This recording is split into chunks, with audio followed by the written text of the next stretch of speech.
রাসূল আকরাম সাল্লাল্লাহু আলাইহি ওয়াসাল্লাম বলেন, কোনো ব্যক্তি যদি পেঁয়াজ খায় অথবা রসুন খায় অথবা এরকম দুর্গন্ধযুক্ত কোনো জিনিস খায়, তাহলে সে যেন আমাদের মসজিদের ধারে কাছেও না আসে। পেঁয়াজ খেলে যদি মসজিদের ধারে কাছে আসা না যায়, তাহলে সিগারেট খেলার হুকুম কি আপনারা বলেন? আমি বলবো না।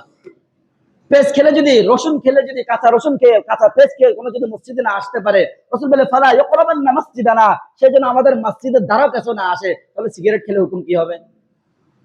এজন্য ভাই ও দোস্ত বুজুর্গ, এখন বলবো ঠিক আছে তাহলে নামাজের আগে খাই, মুখ পরিষ্কার করে আসবো, তারপরেও আইসেন।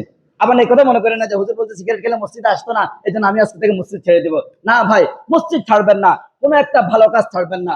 একটা কথা মনে রাখবেন, নেকি যত ছোট হোক ছাড়া যাবে না। বলেন, নেকি যত ছোট হোক ছাড়া যাবে না, গুনাহ যত ছোট হোক করা যাবে না। গুনাহ যত ছোট হোক কি যাবে না? করা যাবে না। নেকি যত ছোট হোক ছাড়া যাবে না। অনেকে বলে করে যে কত কিছুই করি না, এটা না করলে কি হয়েছে? মনে রাখবেন ভাই, সতর্ক, কোনো কিছু